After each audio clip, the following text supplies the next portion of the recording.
చాలా సంతోషించి మళ్ళీ పడవలో పయనమైపోతుండగా కూడా వాళ్ళ యొక్క పట్టణం సమీపించే వేళ ఆ వైశ్యుడు ఒక దూతను వెళ్ళిపోయి మేము వస్తున్నామని మా ఇంట్లో తెలియజేయగా అప్పుడు ఆ దూత ఇంటికి వెళ్ళగా ఇంట్లో కళావతి లీలా కూడా స్వామికి పూజలు ఉంటారు. దూత ఇంటికి వెళ్ళి అమ్మా మా యజమాని మీకు అల్లుడు కూడా వడ్డొస్తున్నాడు మిమ్మల్ని నా ఒడ్డుకు తీసుకొని రమ్మన్నారుగా లీలా తెలియదు కళావతి బిడ్డతో అంటుంది. అమ్మాయి పూజ మొత్తంగా చేసి తీర్థ ప్రసాదం తీసుకొని ఒడ్డుకు వచ్చేసి నేను ముందే వెళ్తున్నాను వెళ్ళిపోయింది.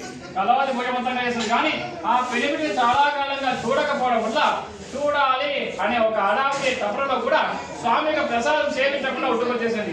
ఆమె ఒడ్డుకొచ్చిన సమయానికి ఒడ్డుకొచ్చిన పడవ పెనిమిటితో సహా మునిగిపోయిందంట.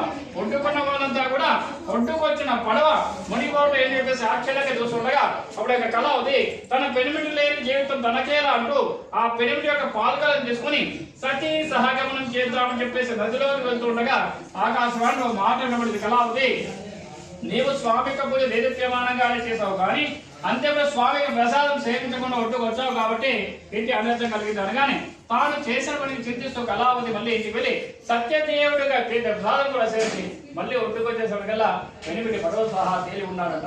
ఇంతా కూడా స్వామికమైన అనుకుని ఆ వైశ్యుడు అదే నది లక్షణాన్ని సత్యదేవుడు అర్థం చేసగలిగించి వస్తువులన్నీ కూడా తీసుకొచ్చేసి చాలా వైభవంగా కూడా స్వామి పూజావతం చేయడం విధంగా అది మొదలు గతమాసంలో కూడా పౌర్ణమి తినేందుకు తప్పకుండా స్వామి పూజావతం చేసుకుంటూ ఎక్కడ పిసిని కొట్టు ధనం చూపెట్టిన స్వామి సేవలు చూపెట్టకుండా బ్రతికి ఉన్నంత కాలం కూడా స్వామి సేవలోనే ఉంటూ సకల సంపదలు అనుభవించడమే కాకుండా సకల దానాలు కూడా చేసి అంతిమ మోక్షం తీసుకుంటారు.